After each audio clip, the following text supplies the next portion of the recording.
What's up, everyone? Welcome back to Manifest Your Magic and Your Most Magical Life. I'm Mia Magic. And I'm Sahara Rose. And today we wanted to share with you some of the really important elements to remember if your manifestation is not working. I know that it can be really triggering and we can get really freaked out and really worried and like, oh my God, what's happening? I'm doing something wrong. And that is actually one of the most important things not to do as you're waiting for a manifestation to come to fruition. So the first tip that we'd love to give you is when you're sitting with that thing that you've manifested, maybe it's a certain job or home or opportunity and it hasn't happened yet. What is the story that you're making up about it? What are you making it believe, say about you? So we invite you right now to just take a moment and journal that. What really shows up for you right now? But maybe you're creating stories of, I'm not worthy of it, or someone else is better than me, or good things don't happen to me. So really pay attention to those stories because they're showing up for you for a reason. This is your opportunity to look at those stories that have actually been playing behind the scenes this whole time, but this opportunity is bringing them front and center. And it's only when we become very clear about them are we able to release them. And also note, how are these stories showing up in other areas of my life? Because if you're playing a story of good things don't happen to me, I'm not worthy of success, I'm not someone that finds love, chances are that story is repeating and repeating and repeating and manifesting situations to perpetuate that story, that very thing that you don't want. So take a moment right now to journal on what you are making this mean for yourself.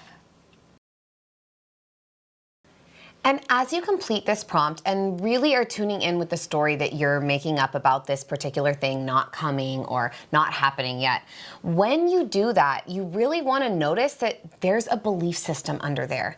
There is some kind of block that is creating that story that's making you believe that you can't have that thing or that it's not coming because you're not worthy. So the story is going to really show you what the underlying belief is, or at least lead you in the direction of it.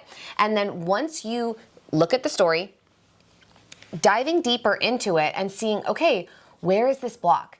Now, depending on what type of energy system or what your other belief systems are, you can maybe use the chakras. Is this in my root chakra, my stability, the very red energy of my life, my safety and security? Maybe it's a block in your throat around your expression and not feeling safe to say or speak your truth.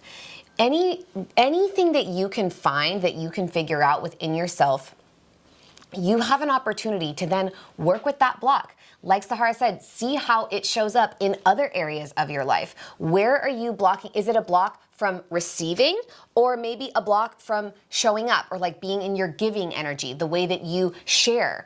There's so many different ways that we can watch and witness our blocks. And then the best thing you can do to support that manifestation is just work on healing that block, is figuring out, okay, how can I shift this, open this, change this, bring pleasure to it, support it? That's one of the things that I've noticed for sure in my own manifestations and in my life is, if I have a block, what does it need?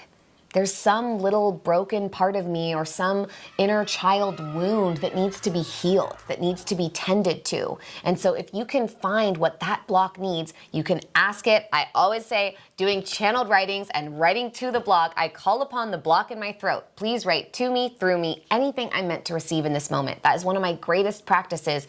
It really allows you to communicate with different parts of your body and your soul, your energy body, in order to know what that thing needs from you to feel supported, to feel safe, in order to heal itself so that you can be free from that block and be even closer to your manifestation. Such amazing tips. And another thing I really want you to pay attention to is maybe this thing is not actually for my highest good. I know it's so hard to hear that because you're like, no, I'm manifesting this thing and it needs to work. Why is it not working? And yes, it may be a block, or sometimes rejection is redirection.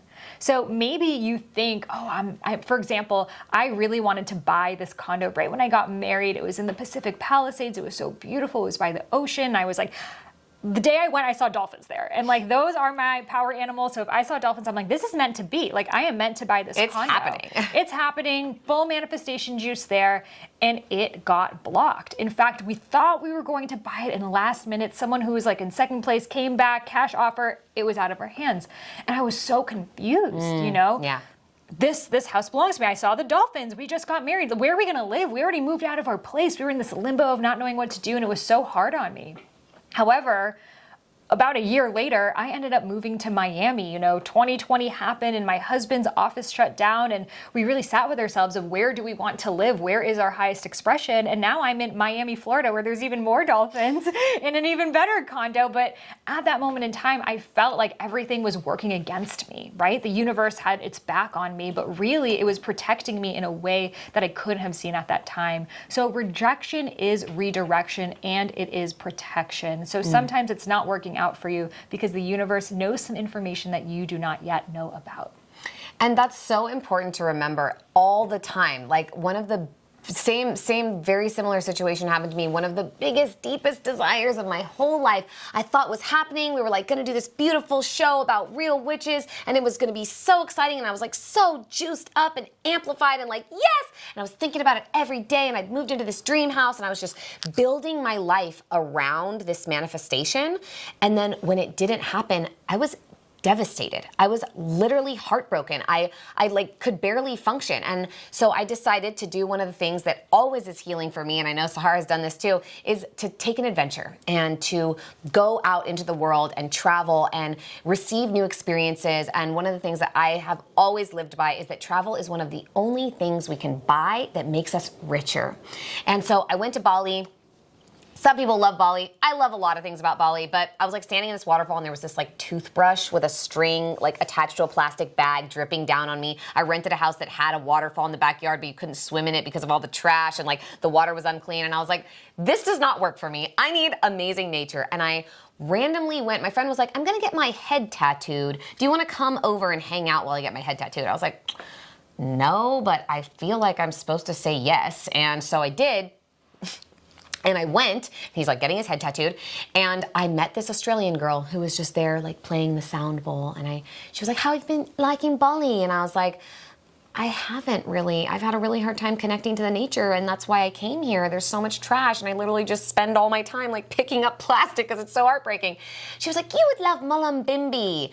And I was like, what? I'd never heard that word before. It made no sense to me. It's like this beautiful Aboriginal word about this tiny town near Byron Bay in Australia. And she just said that, and I was like, something was in me was like, yes. And I am gonna love Mullumbimby. And I ended up going there, and a dear sister of mine who I knew was Australian, but I had no idea was back in Australia or was from Byron Bay, I ended up telling her, hey, I'm going to Oz. I want to visit this place called Mullumbimby. She's like, I'm from 5 minutes from Mullumbimby. I know that place very well. You got to come visit us. You can come stay with me. I had no idea. I knew that her family had money. I had no idea that they had a 7-home compound and were basically like, in Australia. And they ended up giving me my own beautiful witchy cabin to live in on this land, waterfalls and nature. And I had the most magical experience. And also, her mom was a witch. Her mom had been in a coven for 30 years and done all these rituals and all this magic with her sister and her sisters. And that woman changed my life. She completely transformed my relationship to my craft, to my belief systems, to the goddess and the way that I communicate with her, my devotion and dedication to being a vessel for her. And so if that manifestation had happened, I would never have gone there. And I deepened into my craft. And yeah, they were going to do this show about me being a witch, but I truly became a witch during that time. I became a wise woman. I learned from a wise woman. I utilized the heartbreak from that experience to enhance and cultivate my own personal wisdom and my intuition. And that time was some of the most special of my entire life. I will never forget it. And it truly shifted the trajectory of my reality. So like Sahara said, rejection can be redirection and protection. I would not have been ready for that manifestation the way that I could be ready for it now without having had that experience. I love that story so much because it really shows that sometimes there is a lesson that we still need to learn before a manifestation to happen. That we can sometimes see what's meant for us 10 years from now, but we don't see all the steps and all of the obstacles that we get to face that really shape us for us to get there. So you knew, and you still are going to have that show in divine timing. And you're trusting that the lessons in every single year, you're deepening into your wisdom and your witchcraft and who you are, that the show is actually going to be better and better and better. And maybe if you had gotten that show at that time before that experience and the experience you've had since, it could have flopped because you weren't fully embodying it to that degree. So sometimes we feel like, oh, I need to get that thing right now, but it's actually how do we get to deepen and grow and learn to really allow that thing to stick when it happens. And the exact same thing happened to me. I wrote my first book on Ayurveda and I pitched it to 30 different publishers and they all rejected me. And I had spent 2 years writing this book. I got disowned by my family. I risked everything to write this book and I got rejected by every single publisher I shared it with. So I'm like, goddess, I followed the steps. What is going on? Show me the path. And what ended up happening was I was later hired to write the official Idiot's Guide to Ayurveda, which is the official textbook, which caused me to go so much deeper into Ayurveda than I ever have before. And now I've realized that I needed to write that book first. It was like my PhD into Ayurveda to really be able to learn it, not without any of my own ego or story or anything attached to it, but to purely learn the channel of it and be the vessel of it. So then I could write my own book and my own interpretation of it. So be open to the lessons that are showing up, and instead of trying to run away from them, lean into them because they're here to teach you. Yeah, that's such an important thing to remember too, that I have to really drill home with y'all, is that if it's not coming, the story, the block, those are the first steps. But that means that there's some part of you that gets to, not that there's something wrong with you, but that gets to grow, expand, learn something deeper, embody something more, become that version of yourself that is truly in alignment. It's just like the friendship videos that we made. It's about becoming that, becoming the energy of that within yourself. And so I needed to learn that ritual is not just the 1 hour that you sit in circle together. It's the day that you're building, that you're crafting, that you're communicating with the goddess and seeing and hearing and feeling, what do I need to do? What is the most important thing for me to bring into this ritual space? What do I want to create for people? What are the colors that I want to build my altar with? It's the communication that the universe is giving to me and sharing with me all the time, and that everything is divination. Everything is communication. And knowing that, I have based my entire life on that fact now. And everything has changed. The way that I dress, the way that I move, the way that I communicate back to the universe in return. All the feng shui, all the things with my house, all the tips that I use for manifestation have shifted because of that experience. And so the biggest thing that all of these pieces go together in order to let you know that where you are now is perfect, and you have an opportunity to become even closer to the version of yourself that has that manifestation before it even comes into your life. And all you have to do is trust in the timing, trust in the process, and trust in yourself. That's the true origin of the word confidence, is to trust in yourself that you can make this happen, that you can become that version of yourself. And when you do, your manifestation will come straight to you.